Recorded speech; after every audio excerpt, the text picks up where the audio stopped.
Hello folks, and welcome back to the channel. Together with these great partners, we are able to bring you quality information to help you reach your whitetail habitat goals quicker but more proficiently. Northwoods Whitetails, Plot Doctor, Harper Growing Solutions, Scent Thief, Realwood Productions, First Form Outdoors, Ace Hardware of Harrodsburg, Kentucky, Bass Pro and Cabelas.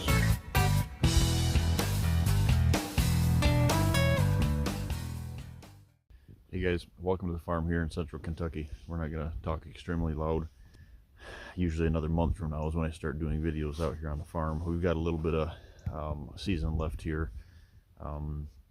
We're middle of December. I've got good friends and guests coming down this weekend to finish out our muzzleloader season, and I couldn't pass up the day today up here top, what we call high top ridge here, the food plot, and I had to do a little camera tweak.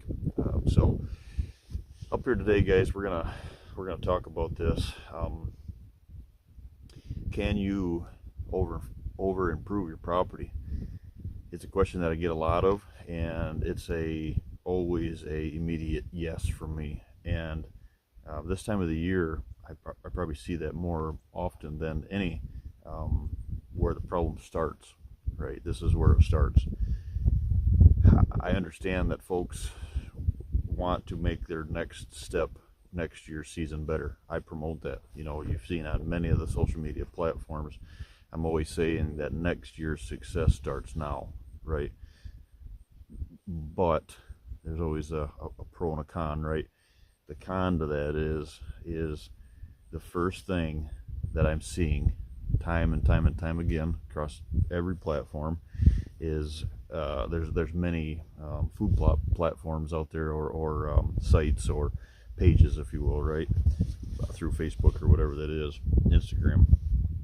Everybody talks about food plots. It's food plots, food plots, food plots, right? Which, guys, if you own private ground, I would never own a piece of property that I couldn't do food plots on, right? Whether that's a God-given opening or a place we need to create that. Problem is, when folks start with the food plot mentality, it usually ends destructive. And the reason I say that, guys, is because access isn't thought about. It's just those God-given openings. Let's plant them.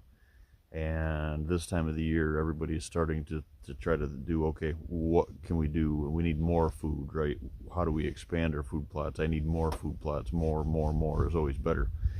And sadly, that's not the case. It's actually just the opposite. The more food plots on a property can be, and usually is, more detrimental to the property.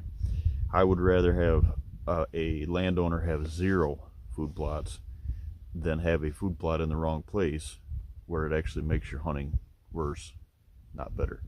Such a powerful tool to have, right? But used incorrectly, it's a huge devastation. So each and every year we want to focus on the success of our food plots, don't get me wrong, but this time of the year you want to make sure before that even gets started that the food plots are in the right place. But I can honestly tell you guys that the food plot is just, I don't want to say it's my last effort or last thought, right? Because it's always on your mind, but it's definitely something that I don't start with. So I don't go right into properties immediately just starting to build it, right? So starting to just blow food plots in. There's so much more that ties to that. So can you over improve your property? Yes, and that usually starts with a food plot. But also what follows directly up behind that, guys, is, I call it the pizza pie effect. I don't know what the correct term is, right? But the pizza pie effect, where everybody wants to make these habitat pockets or select cut a piece of the property, and we take a 40 and you improve the entire thing. Well, the reference I make to that, guys, is this.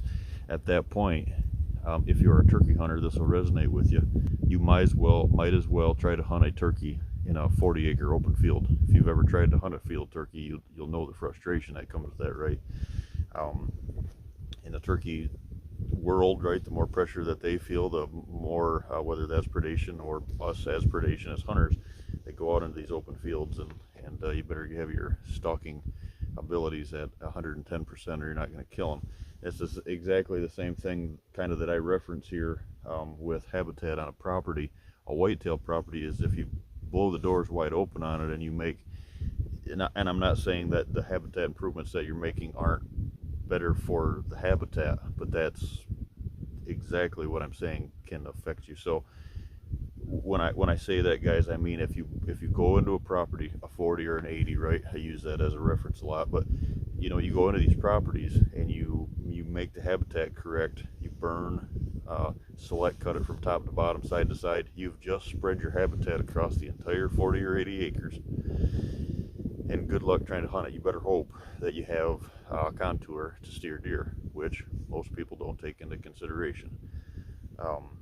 So our goal is, right, is to make that habitat great for them, but in spots where we can hunt it. So if your habitat is great, I've been on plenty of properties, probably last year 64 clients. I'd probably say 30 of the properties that I were on had some, not all, but some good habitat, whitetail habitat, wildlife habitat in general. Problem with it was spread out everywhere. So in order to hunt it as a bow hunter, now maybe as a gun hunter you can reach out and touch some of those places that you can't, but as a bow hunting strategy, guys, first and foremost, then the gun hunting will fall right in behind that. Always remember that if you spread that habitat out 360 degrees around the property, there's nothing that makes it more enticing where you're at, in pinch points, in funnels, natural or man-made, right? There's nothing that draws that steering capability, if you will, you know, getting them, forcing them pretty much to get themselves in trouble at a location where you can hunt. The reason that you're there hunting it is because you can get in and you can get out untouched. So whether is it 5 acres, is it 500 acres, everybody has their own property. I own 72, but I can guarantee you every one of my stands, I do not you know, make the habitat better that's coming to those unless I know I can, first and foremost, I can get in and get out of that. So food plot ties to that, you know, terrain ties to that, water sources, all of that, right? But at the end of the day, we just want to make sure that when you go in, whether it's a TSI improvement that you have to do, which is going to bump your habitat improvement a little bit because you're letting more of that kind of FSI, right, forest stand improvement instead of timber stand. If you get more of a forest stand improvement, what you're going to find is if those two aren't implemented correctly, you're going to have either a big beautiful stand of timber or you're going to have too much habitat spread, let's just say, you know, wall to wall or 360 degrees around your property.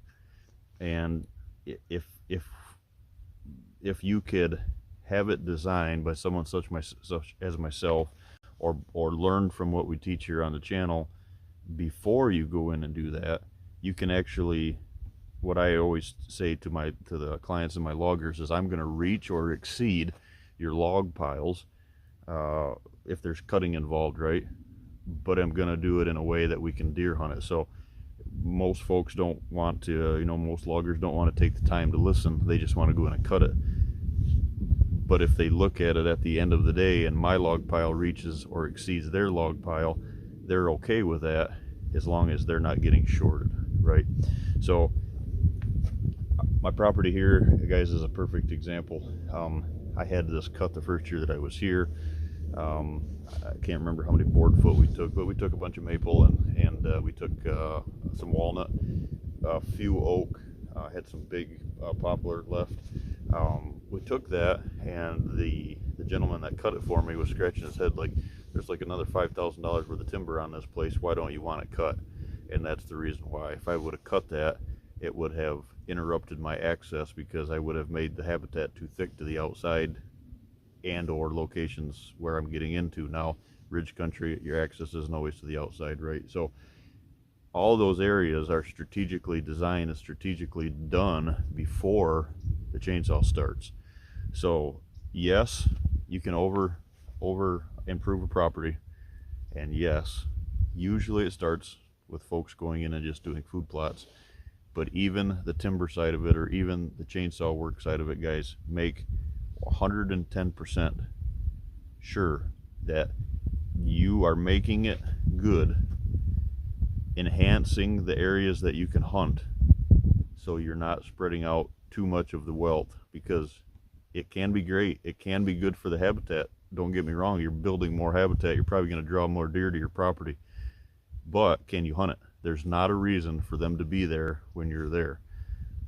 So that all ties into how I design properties and how I teach. But and hopefully, if you are looking for a consultant, hopefully, you know, you choose us and I'm able to work with you, boots on the ground, because there's so much that goes into where do we need to put it, what is the reason that we need to put it there.